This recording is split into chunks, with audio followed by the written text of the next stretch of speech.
Joining me now from Washington is Yuval Weber of the Marine Corps University. He's the Bren Chair of Russian Military and Political Strategy. Yuval, thanks so much for joining us. First, I have to ask, why now? Lukashenko has been in power for years. This was his sixth election. So what's different this time around? In general, the economy has stagnated in recent years. Belarus had really sort of survived on getting cheap energy from Russia, but Russia had grown tired of that in recent years when Lukashenko was given the chance to basically more deeply integrate the two countries together. He wanted to go his own way, and so Russia punished him by reducing the amount of energy that they export at cheap prices, which Belarus used to then re-export for the profit. So as the economy stagnated, then we had the COVID-19 situation. And Lukashenko really did not handle it very well, not taking it very seriously, even as Belarus had perhaps the highest number of cases in Europe per capita in recent weeks and months. And so therefore, when it came time to the election, it just seemed that the people of Belarus were more or less tired of Lukashenko and tired of living really in sort of a post-Soviet country, very 20th century, and not really living in the present. So when the actual results came in that seemed to be so clearly inconsistent with what people wanted, that's when people went onto the street. That's when Lukashenko responded with violence, arresting tons of people, terrible reports of people being tortured in jail, and all sort of coming together to the idea that perhaps now is the time for him to go. How likely is it that Russia will help him? And if so, how? I mean, should we expect another Maidan like in Ukraine?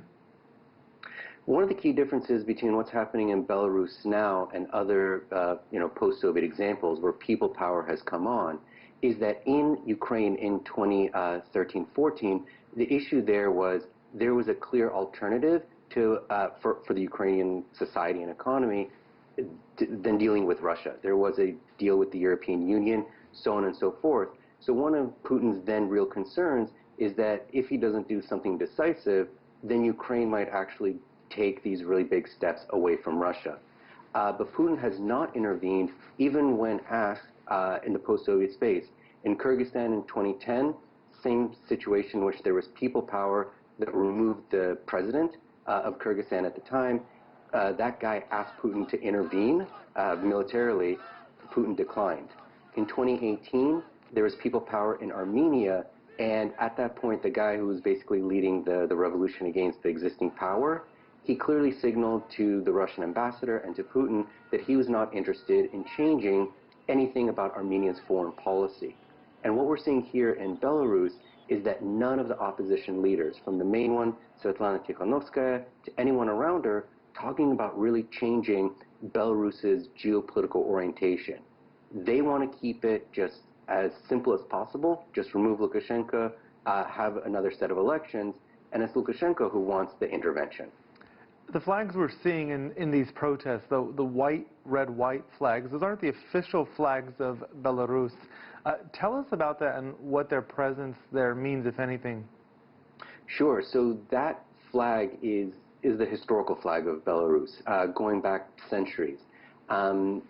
What the flag that you see at the Olympics or wherever else is this red and green flag that is the official flag of Belarus right now. That is the Soviet-era flag of Belarus, but just with the communist insignia, the hammer and sickle removed. So when people are bringing out the red and white flag, what they're saying is we are rejecting Lukashenko and basically this connection to Soviet power, and we want to go to something that is more authentically Belarusian. And so that's why the white flag with the red strip in the middle is the symbol of opposition to the Belarusian leader who brought back that Soviet-era flag. Yuval Weber from Marine Corps University, thank you so much for your insight. Thanks for having me on.